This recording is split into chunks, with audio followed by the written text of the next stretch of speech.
Gaurav Sharma, most welcome my channel progress 247। और मैं जो डिस्कस करने जा रहा हूँ वो बैंकिंग एग्जाम से रिलेटेड जो डेटा इंटरप्रिटेशन आता है, डीआई जो आता है। इससे पहले मैं 2 डीआई बता चुका हूँ। ठीक है, पहली जो डीआई थी, डीआई पार्ट 1 जो था, वो डीआई मतलब बेसिक डीआई थी। और ये जो डीआई है, फिर देन उसके बाद थोड़ा स्टैंडर्ड बढ़ाया तो बैंकिंग से रिलेटेड डीआई आ गई, क्लरिकल मेंस में जो पूछी जाती है। और ये भी आईबीपीएस पीओ प्री या क्लरिकल मेंस में इस तरह की डीआई पूछ लेता है। ये बात ध्यान रखो कि प्रॉफिट एंड लॉस के रिगार्डिंग एक डीआई डैम श्योर आती है, ठीक है ना। तो इस डीआई को देखें, मुझे बताने जा रहा हूँ डीआई का फिर बेसिक कॉन्सेप्ट भी बताया था इससे पहले, तो फिर से एक बार बता देता हूँ कि प्रॉफिट एंड लॉस के रिगार्डिंग अगर मैं बात करूँ कि प्रॉफिट होता कब है और लॉस कब होता है। अगर कोई आर्टिकल 5 रुपये में खरीदा जाए, 6 रुपये में बेचा जाए, तो उसे प्रॉफिट हो रहा है 1 रुपये का। तो 1 रुपये प्रॉफिट हो रहा है ना, किसके रेस्पेक्ट में हो रहा है? 5 के रेस्पेक्ट में। तो 1/5 इंटू 100 तो प्रॉफिट परसेंट हो गया। मैंने एक चीज़ बताई थी कि सेलिंग प्राइस और कॉस्ट प्राइस, ठीक है। सेलिंग प्राइस एसपी क्या चीज़ होता है? जब हम किसी आर्टिकल को बेचते हैं तो वो सेलिंग प्राइस होता है, अगर किसी आर्टिकल को परचेज करते हैं तो वो कॉस्ट प्राइस होता है। अगर हम कोई आर्टिकल बेच रहे हैं तो हमारे पास पैसा आ रहा है तो उसे हम क्या कहते हैं? सेलिंग प्राइस को इनकम भी बोलते हैं, मतलब आय। अगर मैं किसी आर्टिकल को खरीद रहा हूँ तो मेरी जेब से पैसा खर्च भी हो रहा है तो उसे क्या कहते हैं हम? कॉस्ट प्राइस को एक्सपेंडिचर कहते हैं।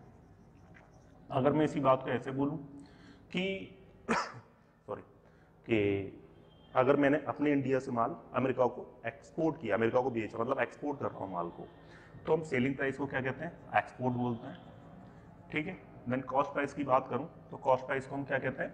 इंपोर्ट कहते हैं, क्योंकि मतलब अमेरिका से भी माल खरीदूंगा तो माल आ रहा है, मतलब इंपोर्ट हो रहा है माल, ठीक है ना। तो अगर 3 तरह की डीआई है, selling price, income, export, cost price, expenditure, import, तो ये डीआई एक ही तरीके से हैंडल होती है, ठीक है ना।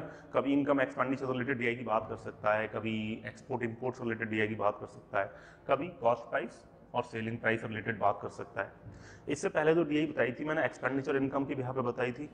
अब मैं जो बात कर रहा हूँ सेलिंग प्राइस और प्रॉफिट और कॉस्ट प्राइस की बिहाफ पे बात कर रहा हूँ, ठीक है ना। तो ठीक है ना, तो इस तरह की डीआई पूछ लेता है। और आप सभी को बताया कि प्रॉफिट इक्वल टू होता क्या है? प्रॉफिट इक्वल टू क्या होता है? Selling price minus cost price. Profit को हम क्या कह सकते हैं? सेविंग। और सेलिंग प्राइस को क्या कह सकते हैं? इनकम। और कॉस्ट प्राइस को क्या कह सकते हैं? एक्सपेंडिचर। ठीक, बात समझ में आ गई होगी, ठीक है। ये बात आप सभी लोग जानते हैं, ठीक है ना। तो ये आपको बताइए सभी को, saving equal to income minus expenditure होता है। होती तो एक ही चीज़ है ना। अगर परसेंटेज में, जब परसेंटेज में कोई टॉपिक आता है तो इनकम एक्सपेंडिचर की बात कर देता है। अगर वही अगर चैप्टर प्रॉफिट एंड लॉस में आता है तो सेलिंग प्राइस और कॉस्ट प्राइस की बात कर देता है, ठीक है ना। तो चीज़ें एक ही, मतलब जो कॉन्सेप्ट है वो एक ही है सॉल्व करने का, ठीक।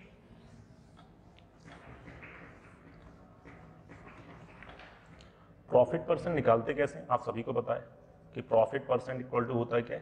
प्रॉफिट अपॉन सीपी इंटू 100%, ठीक। बात समझ में आ गई। लेकिन इस डीआई को पहले समझने से पहले सबसे फर्स्ट डीआई जो पार्ट 1 है डीआई का, उसको पहले जरूर देख लेना, फिर सेकंड पार्ट को समझना, फिर थर्ड पार्ट को, तब आपको ये डीआई समझ में आ जाएगी, अच्छे समझ में आएगी। ऐसा नहीं समझ में आ सकती हो, लेकिन बेसिक चीज़ें थोड़ा क्लियर कर लेना। थोड़ा बहुत जैसे प्रॉफिट एंड लॉस के बारे में थोड़ा किसी बुक से 1-2-4 क्वेश्चन लगा लेना, जिससे कि आपको डीआई अच्छे समझ में आ जाए। और मुझे ऐसा लगता नहीं कि आपको डीआई नहीं समझ में आएगी, डैम श्योर आएगी, ठीक। तो देखिए इधर क्वेश्चन है क्या?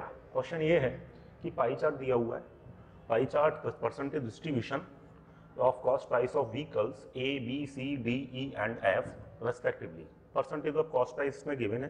टोटल कॉस्ट प्राइस दे रखा है 25 लाख, ए का दे रखा है 22%, बी का परसेंटेज ऑफ कॉस्ट प्राइस 16%, सी का 11%, डी का 18%, ई का 20%, एफ का 13%, ठीक है। और ये टेबल दे रखी है, टेबल में क्या दे रखा है? सेलिंग प्राइस से प्रॉफिट का रेशियो दे रखा है।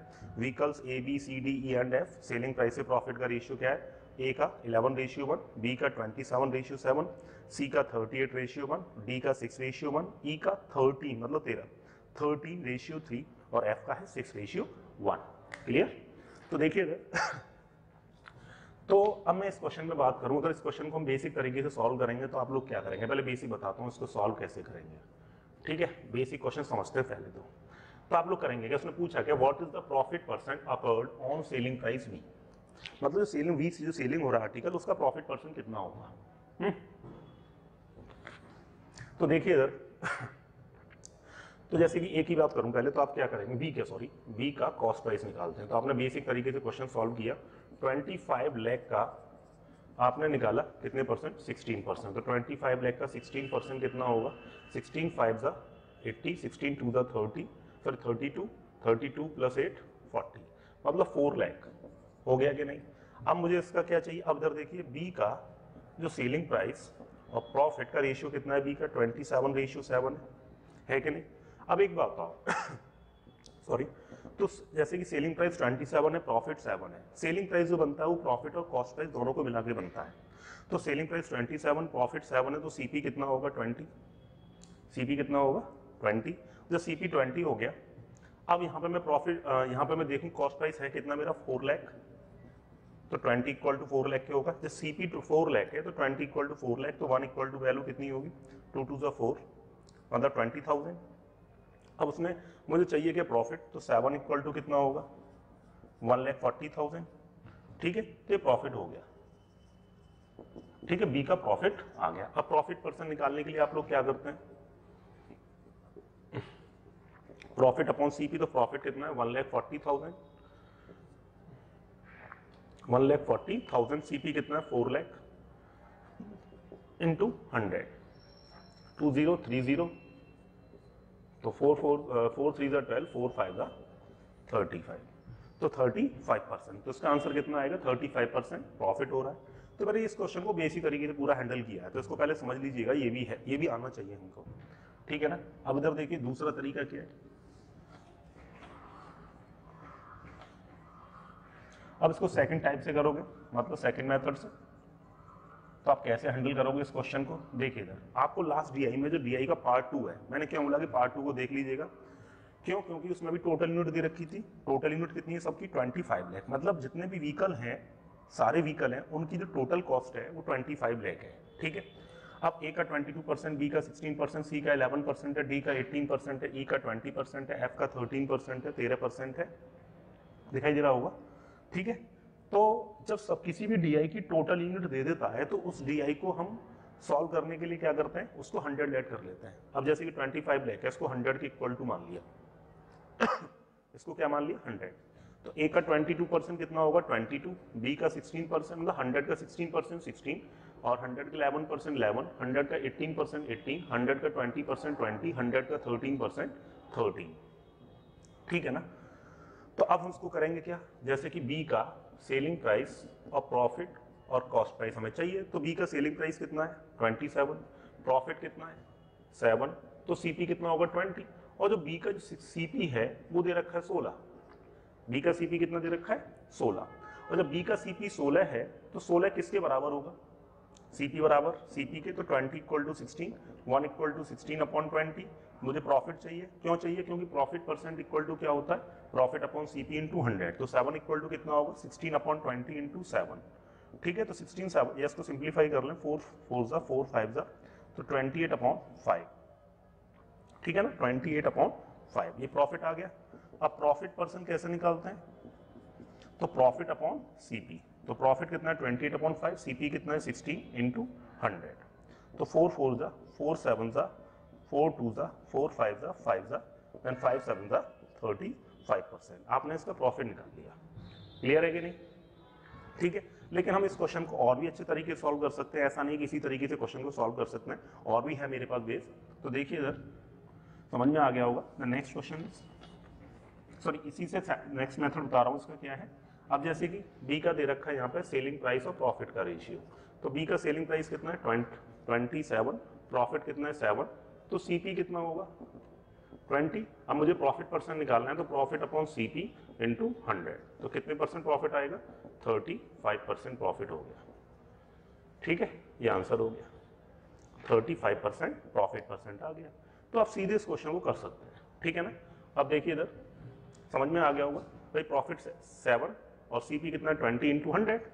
भाई एक बात हो, आर्टिकल 27 में सेल हो रहा है, 7 का प्रॉफिट हो रहा है, तो सीपी 20 होगा ना, तो profit upon CP into 100 simplify किया तो 35% प्रॉफिट आ गया। देन नेक्स्ट क्वेश्चन पे डिस्कस कर रहा हूं,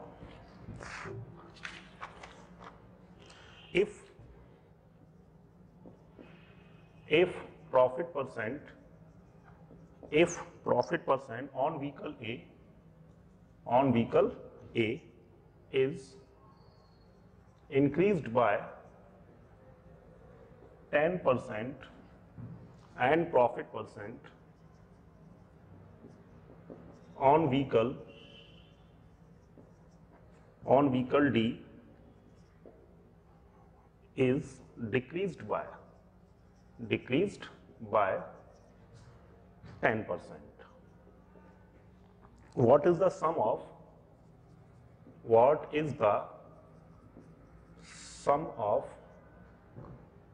new selling price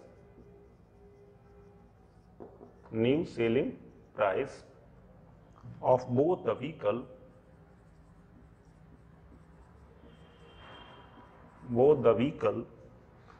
A and D together? ठीक है, फर्स्ट ऑप्शन क्या है इसका 989600, second option 1141500, third option is 1321600, fourth option is 1625000, fifth option is none of these. ठीक है, तो देखिए इधर इस क्वेश्चन को हम डिस्कस करने जा रहे हैं। इधर देखिए, the profit percent on vehicle ए, हमें ए का पहले प्रॉफिट परसेंट चाहिए, ए का प्रॉफिट परसेंट और डी का प्रॉफिट परसेंट। तो ए का हम प्रॉफिट परसेंट कैसे निकाल सकते हैं, सीधे तरीका बताया कि ए का प्रॉफिट परसेंट निकालना है तो ए का सेलिंग प्राइस 11, प्रॉफिट हो रहा है 1, तो 1 तो प्रॉफिट है अपॉन सीपी। जब सेलिंग 11 की है और प्रॉफिट 1 का है तो सीपी कितना होगा 10 इंटू 100, तो प्रॉफिट परसेंट कितना आ रहा है 10%। अब उसने बोला है डी, अब डी का प्रॉफिट कितना है 1 अपॉन सीपी कितना होगा 5, तो 1 अपॉन 5 इंटू 100 तो 20% प्रॉफिट हो गया। ठीक है ना। अब उसने बोला है कि इसका जो प्रॉफिट परसेंट है वो 10% इंक्रीज कर देता है और इसका जो प्रॉफिट परसेंट है वो 10% डिक्रीज कर देता है। तो 10 का 10% कितना होगा 1, तो 1 इंक्रीज हो गया तो 11% हो गया। 20 का 10% डिक्रीज हो जाएगा तो 20 का 10% कितना आएगा 2 आएगा ना। 20 का 10% 2 कम हो गया तो 18% हो गया। अब मेरे को क्या चाहिए, दोनों का सेलिंग प्राइस। ठीक है, selling price of A and D,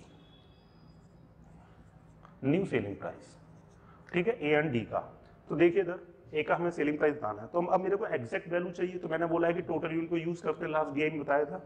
तो अब इस यूनिट का हमें यूज करना पड़ेगा क्योंकि हमें एग्जैक्ट वैल्यू चाहिए। मैंने जो बताया था कि इस तरीके से क्वेश्चन सॉल्व करने हो, वो परसेंटेज हो गया, रेशियो हो गया, इंक्रीज परसेंट और डिक्रीज परसेंट हो गया, हाउ मेनी टाइम्स हो गया।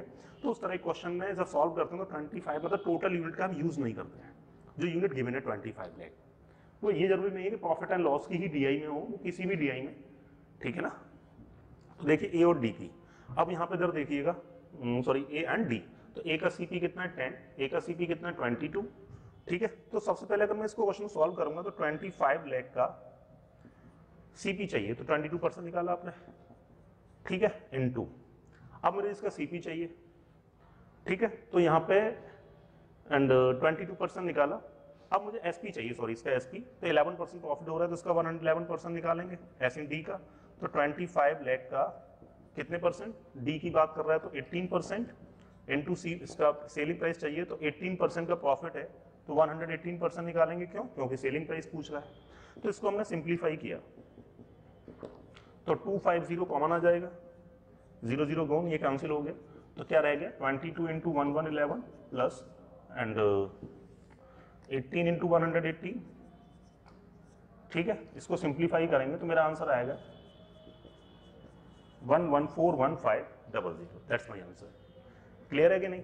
तो बड़ा आसान है क्वेश्चन करना, मैंने आपको बताया भी था, फिर से बता देता हूँ। तो किसी का रेशियो मतलब रेशियो फाइंड करना, जब टोटल यूनिट दे दे, परसेंटेज निकालना, इंक्रीज परसेंट और डिक्रीज परसेंट फाइंड करना।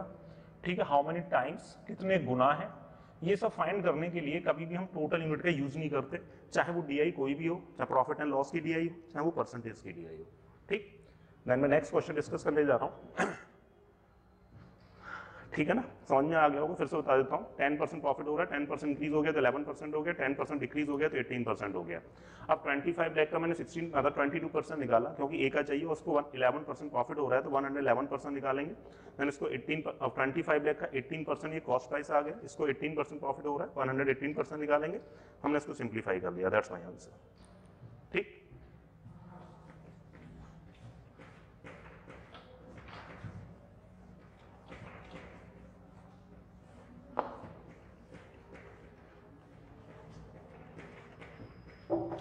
द नेक्स्ट क्वेश्चन क्या है, what is the ratio of selling price of B and D together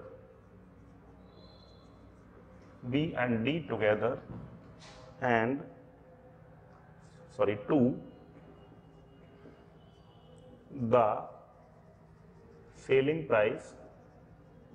to the selling price of E and F together.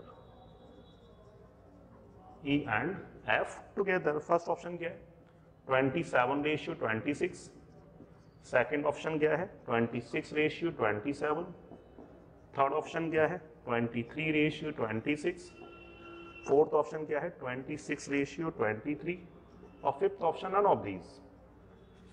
ठीक, तो देखिए इधर उसने पूछा क्या तुमसे कि what is the ratio of selling price of B and D together to the selling price of E and F together.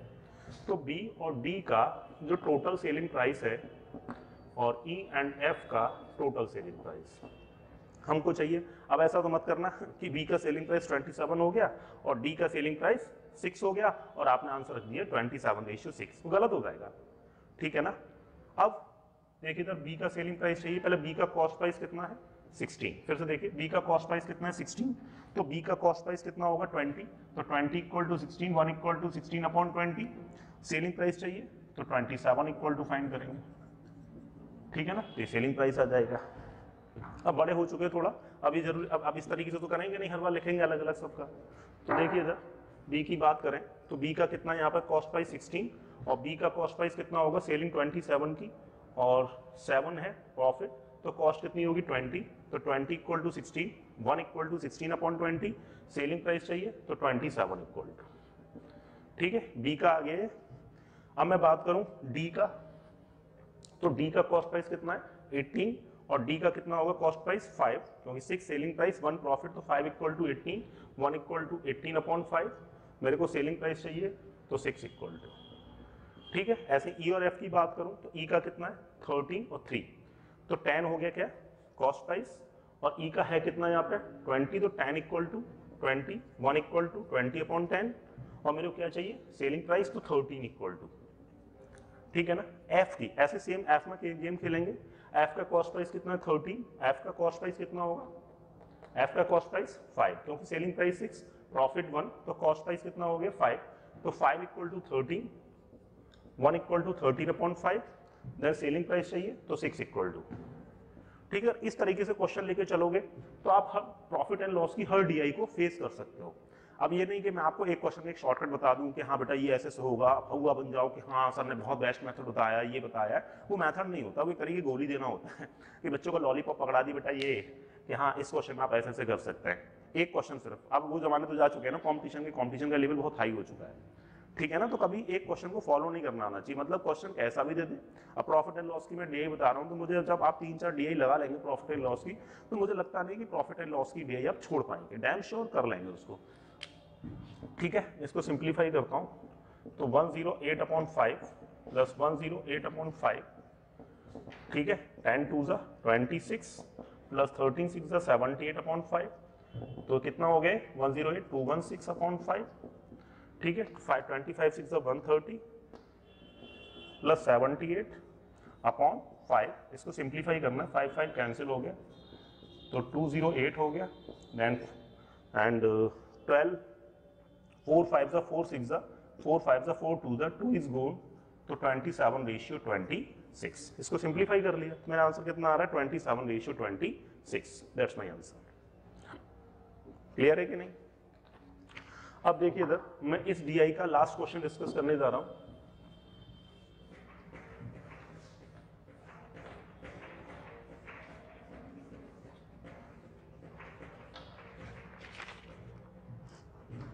Selling price of C, selling price of C, जुड़े रहना, छोड़ना नहीं मेरे साथ। द सेलिंग प्राइस ऑफ सी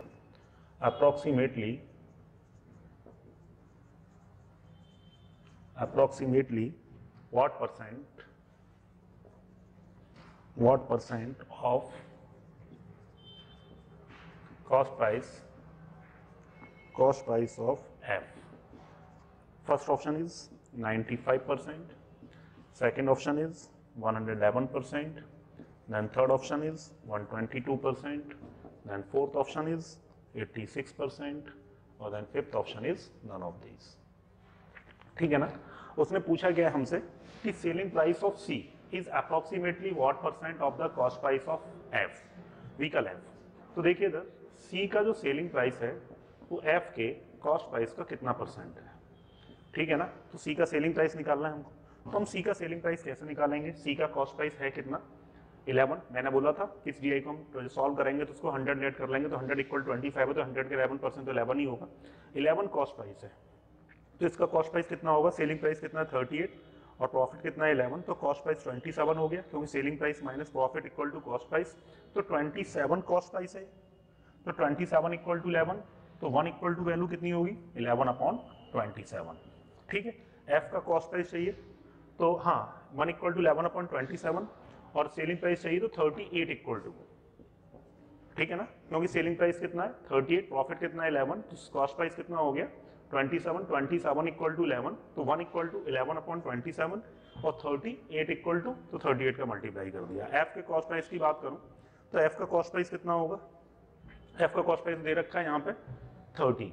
ठीक, तो इसको हमने सिंप्लीफाई किया, तो 11/27 इंटू 38/13 इंटू 100, तो 11 8 88, 11 3 33 प्लस 8 एंड 41/13 7 91, 13 2 26 प्लस 9 35 इंटू 100, तो 41800/351, 35 बन 351, then 35 बन 351, then 358 अप्रॉक्सीमेट मेरा आंसर कितना आएगा 1118%। That's my answer. ठीक है, ये इस डीआई का लास्ट क्वेश्चन था। तो डीआई से आपको डरने की जरूरत नहीं है। अगर आपको थोड़ा बेसिक भी आता है प्रॉफिट एंड लॉस का तो बड़े आराम से कर सकते हो। ये जो मेरी प्रॉफिट एंड लॉस डीआई का पार्ट 3 है, और पार्ट 3 को समझने से पहले पार्ट 1 को देख लीजिएगा, पार्ट 2 को देख लीजिएगा। ठीक है ना। तो जो चैनल को थोड़ा सब्सक्राइब कर लीजिए, जिससे कि आप तक मेरी जो डीआई है वो सारी पहुंच सके। ठीक है, okay, thank you so much, all the best.